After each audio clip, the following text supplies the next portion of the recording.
大家好，歡迎嚟到師兄講馬專飲頭啖湯。咁賽事咧就嚟到2025年10月17日嘅跑馬地夜賽啦。嗱，咁正式影片之前啦，我首先都真係要講下琴日嘅大賽日啦。好多有時群組嘅朋友都有同我講，呢啲咁嘅賽事真係好睇啊，唔好賭啊。我想講其實真係嘅，即係可能喺博彩方面呢啲咁嘅賽日未必係你想象中咁容易獲利。咁但係我想講嘅係，即係無論即係嗰個戰績如何啊，贏輸都好啦，我覺得一定作為馬迷係要去恭喜，即係我哋香港嘅一個三大馬王啦，即係嘉應高升啊、澳遊氣泡同浪漫勇士，即係真係佢哋捍衛咗嘅係，即係我哋作為香港馬迷同全世界講，我哋香港嘅賽馬喺世界上嗰個地，即係嗰個世界上嗰個競技水平，即係我覺得呢三隻馬王係絕對值得我哋去尊敬同為佢鼓掌嘅。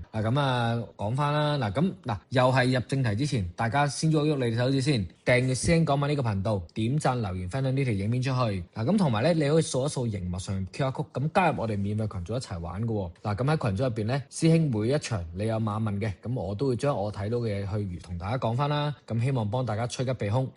事不宜遲啦，我哋正式講12月17日嘅跑馬地夜賽啦。咁第一場咧就係5班2200米嘅賽事啦。我哋逐隻馬睇睇啦。1號馬幸運同行，麥道朗、蔡約翰嘅組合副榜135磅，排過5檔。咁呢隻幸運同行咧，馬匹生涯上名咧都係嚟自於上季4班同程，攞過1 win 2個第二。咁賽績上一定有證明啦。咁上場其實佢跑4班2200米咧，早段咧就貼欄跟前啦，咁但係最後咧就未能望空啦，咁跑翻個第5，輸2有4分1個馬位啦。但係今次又唔同喎，今次咧初落5班，跑翻呢個首本路程。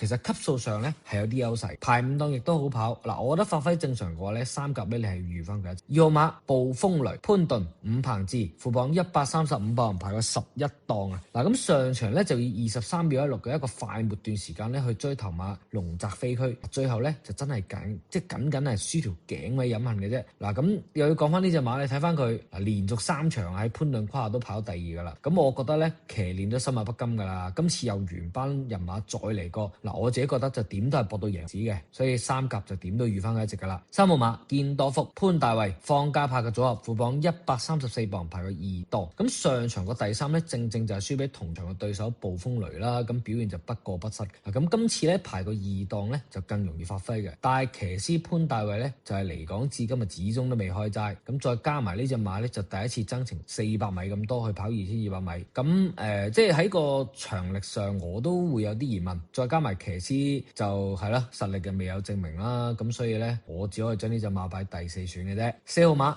和道威布文大衛希斯副榜133磅，排過4檔啊。咁上場咧就交咗個全場嘅最快末段咁追翻個第5，但係咧就對頭三甲馬咧就完無威脅噶。咁今次咧又係首次增程400啦，就咁跑2200米。我預計呢隻馬咧其實又係留前鬥後追一段啦。但係我覺得呢隻馬就三甲就有啲難，因為始終太被動，仲要增程咁多，咁所以最多都係4年正用咗，我會做下腳嘅啫。5號馬夢照發艾杜拿黎超星嘅組合副榜132磅，排過1檔。咁上仗咧就跑5班同講緊輸9個馬位，咁表現就着實一般噶啦。咁賽前咧試習都係好一般啦，直路騎落去咧真係唔多。咁雖然今次抽個黃金一檔更加易發揮啦，咁但係你睇翻個狀態啊、近況啊，我自己真係要問呢隻馬，我覺得真係跑下先啦。6號馬盈利寶馬金城江鄭俊偉副榜129磅，排過7檔。真係唔好俾前仗個第3家賭。其實嗰場2200米嘅第3咧講緊輸俾同埋香港精神咧係成9個幾馬位嘅。咁上仗咧就同翻今場其實好多對手都再跑，其實都係輸得遠，咁表現就一般嘅啫。今場我自己就真係要。7號馬黃金風速希威森蘇偉賢副榜127磅，排過3檔啦。咁呢隻馬咧生涯5班同程咧其實就贏過1個第1，咁1個第2。咁但係今季咧其實你淨係睇翻個馬匹表現咧就未見威脅嘅。咁同埋佢好多時候咧留意翻呢隻馬咧都係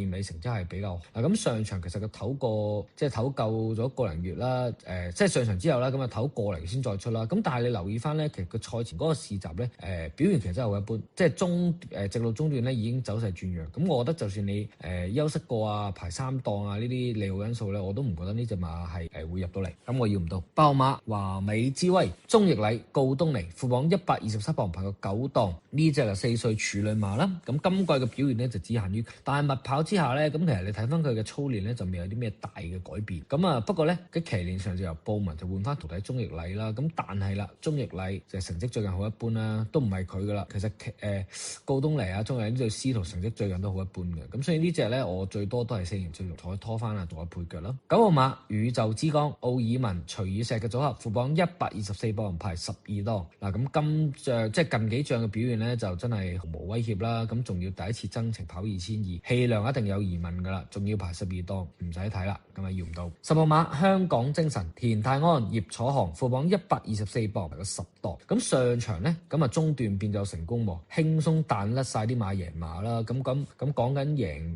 第二嗰隻暴風嚟都3個幾馬位。咁啊賽後咧，咁啊冇再出賽噶啦，咁啊淨係維持快操啊、獨步嘅操練啦。嗱，咁其實我自己覺得佢就係想部署再跑翻呢一程。咁講真，呢隻馬8歲老馬啦，又冇咩好保留，咁梗係趁隻馬有狀態去盡佢啦。咁所以今場咧3甲咧，我係會要翻呢一隻香港精神嘅。11號馬永勝金區周俊樂丁冠豪，副榜123磅，排個8檔。嗱，咁季內初出嗰場嘅第5咧，其實都算夠績嘅喎。咁但係上場再出咧就無以為繼啦。咁可以俾少隻狗佢就話未能完全望空啦。咁但係講緊大敗7個幾馬位，又真係實在表現好一般。今場繼續都係配翻周俊樂啦，但係騎練合作嘅數據咧都真係幾差嘅。所以今場我自己就要12號馬皮具大師杜婉欣文家良嘅組合，副榜121磅，排個6檔。咁啊上季5班同程贏馬啦，咁但係睇翻近2仗真係毫無表現，係啦。咁啊我自己要唔到啦。嗱，咁所以今場咧，我師兄嘅選擇咧就會係1號馬幸運同行、2號暴風雷同埋10號香港精神。咁喺呢度師兄祝大家贏多啲啦。